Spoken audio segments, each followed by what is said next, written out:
It says, as I enjoy people, I attract enjoyable people. It's card number 30.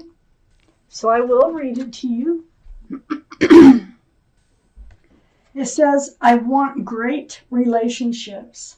I so enjoy nice, clever, funny, energetic, stimulating people, and I love knowing that this planet is abundant with them. It seems that the more I enjoy people, the more people whom I enjoy come into my experience.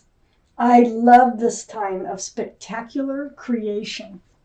So it's like the more that you enjoy people, the more they enjoy you, and the more you attract to yourself, and just happiness just flows all around you.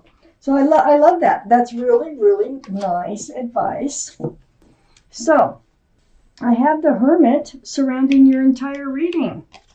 Well, you've been in hermit mode. You've been keeping to yourself. You've been trying to figure out your path forward in life at the same time. So the Hermit, they hear you. It's a very spiritual card. And they're shining a lantern. So this reading should shine a lantern and helping you decide how to move forward. Also, the Hermit, this is the card for Virgo, I must point out. So Virgo could be strong in your chart or someone else's around this reading. I have the High Priestess here, up in your highest energy. Wow. So the High Priestess, your intuitions run very strong. Pay attention. Pay attention to what yourself is telling you, because you can trust yourself and what your gut's saying. When this card comes out, it's right next to the Hermit. So this time that you're spending alone and your gut is telling you things and trying to guide you or give you ideas, pay attention, because you can figure this out, and you will be figuring this out. Okay? So Sagittarius, next to the High Priestess is the Emperor, and the Emperor is right above the Hermit. This is the card for Aries. Aries might be strong in your chart or someone else's around this reading. But the Emperor, this is all about being true to yourself. It's knowing what you want, okay? You can be a leader in your profession. You're very well liked and respected by others. But with the Emperor here, it's like once they make up their mind, it's really hard to change it. That's where you're coming here. Between the Hermit and the High Priestess, you're getting to a place where you're going to know what you want. And you're going to hold true to it as you move forward. All this is putting an end to some pain that you've been through. The Ten of Swords is the end, the card of the end of the pain. There's no 11. You're out of the Nine of Swords. And it just helps you to move forward. So the Ten of Swords is a lot better than what it looks. I have the King of Swords under the High Priestess and next to the Hermit.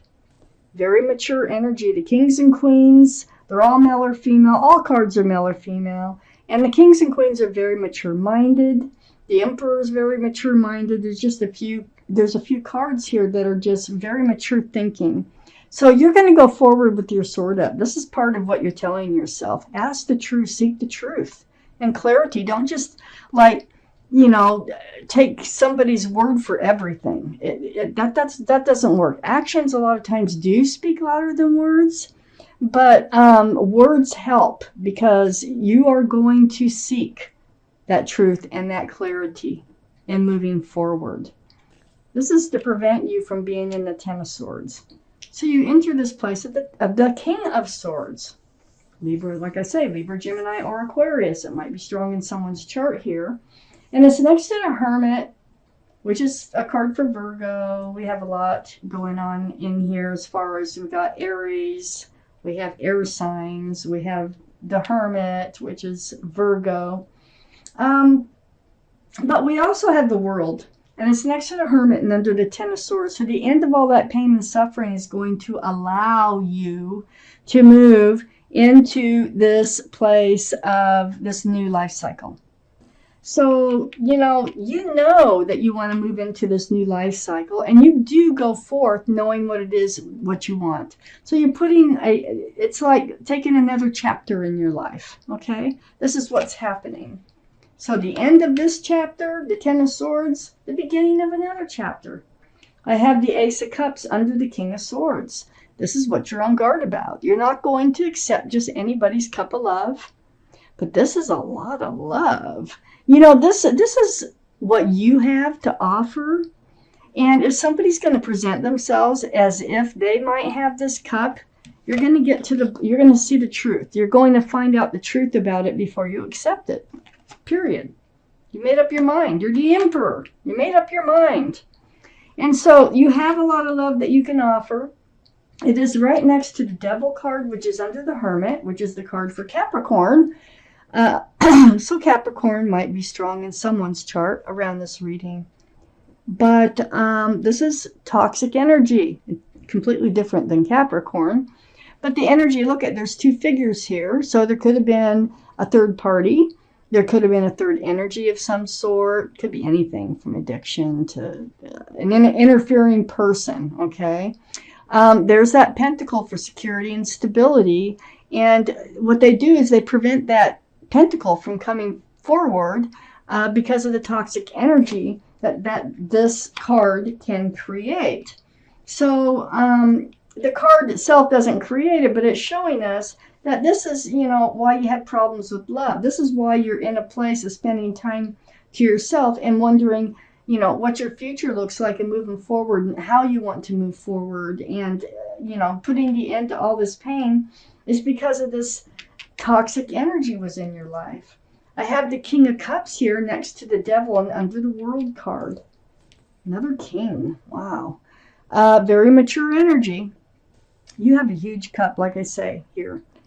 You're holding it close. Okay. So there's that cup. And you're holding it very close to yourself because there's no one to really hand it out to.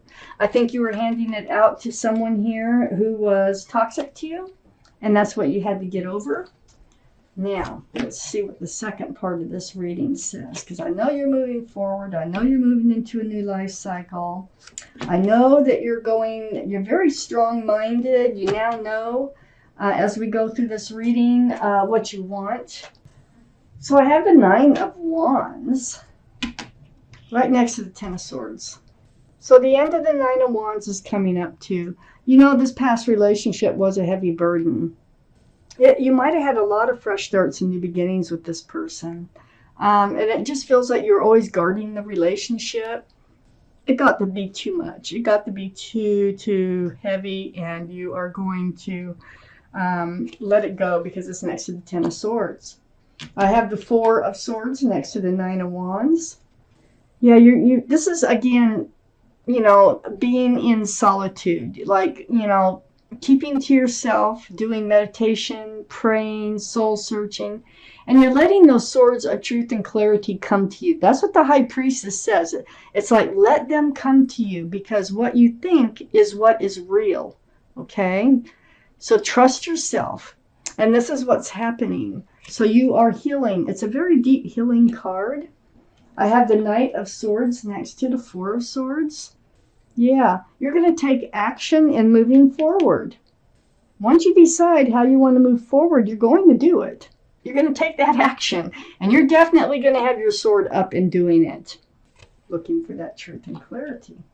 I have the Eight of Wands under the Nine of Wands, and right next to the World card, the new life cycle. There's some kind of communication coming in. This is texts, emails, or phone calls, something through the airways. Could be Facebook, video chat, but something through the airways. And it's going to turn out to be back and forth, back and forth. It has to do with your new life cycle. It also has to do with the Ten of Pentacles here. So you're going to be communicating with someone I think you're going to end up in the long term in a committed relationship with in February. It's going to begin. Wow. And all this healing that you've done for yourself, I think you're actually allowing and creating this energy to come towards you, what you want. See, you made up your mind, and you're going to stick to it, definitely. I have the Fool next to the Ten of Pentacles and under the Knight of Swords. No, you're not going to enter the energy of the Fool. I think you've done that before, and you know what happened. And you ended up in hermit mode, and having to get over the pain. So the Knight of Swords, keeping your sword up and moving forward is not going to allow you to enter the energy of the Fool. So the Fool is fun in the moment, but it never lasts, okay? So if you want that Ten of Pentacles, I think you know that you can't just leap into a relationship. You've got to get that truth and clarity to know what it is that you're getting into. I have the Five of Pentacles under the Eight of Wands and next to the King of Cups. So the Five of Pentacles, this is like being left out in the cold, being ghosted, left alone. I feel like this person that you had to recover from, they weren't really reliable. I don't think that they were in it very, very far. I mean, you can come in from the cold with this card, but this is a feeling of being left alone and maybe even ghosted, but left out in the cold. So you're left holding that cup of love and nowhere's to hand it out, okay? So, and if you look at this card, it looks like they're holding a cell phone, doesn't it? I think you might end up going online once you make up your mind what you're looking for. It might be online, it might be Facebook. It's something, I think, is where the communication is coming from while you spend your time alone. So I have the Two of Cups next to the Five of Pentacles and under the Ten of Pentacles. This is friends first. This is a soulmate card, friends first, then love. Now, what is better than having a loving relationship with your best friend? And I feel like that's what's coming in, and I think it's going to kind of catch you by surprise. I think you're going to be enlightened by this communication that comes through. It may be someone you already know, and you're going to turn out to be best friends and lovers. It's under the Ten of Pentacles. It's next to this communication that you're doing here. And it's also right next to the Ten of Cups, which is under the Fool. So you can't get into Fool's energy. Don't jump in if you want the Ten of Cups, and you do want the Ten of Cups. You want the Ten of Cups. And here it is. There is someone coming in February. You're going to at least start communicating with them in February. And this is, an equal exchange of love, cups of love. There's so much love and joy here in this card. It's a family-oriented type card. There is sunshine and rainbows going on here. So it's very loving and it's committed, and there's a lot of joy here. And this is where you're headed with whoever it is coming in with this communication. So pay attention to that. Know what it is, what you want, and moving forward. That is advice. Keep your sword out. Seek the truth and the clarity. Don't just take someone's word for everything. Just kind of, do your homework on the people who enter your life. Just do your homework. Follow your intuition and trust what your gut is telling you. If you want to avoid these toxic energy situations. Okay, let's see what your guardian angels and spirit guides have to say about this reading for Sagittarius. Way down there. It's card 11, and it says inner strength. So I'm going to read it to you. You have great courage and kindness. You may not realize how strong and powerful you are, but there's no problem you cannot solve. The compassion you so freely give to others must also be given to yourself. Stand strong in your convictions if the right answer to tell someone is no. And this is where you're coming into that Emperor's, being very, very strong about your convictions, about what you decide you want from life. And don't settle. Ask the questions. So, wow, that's a good reading. It's a really good reading. You're coming through it, and you're going to shine in the end. You're going to shine.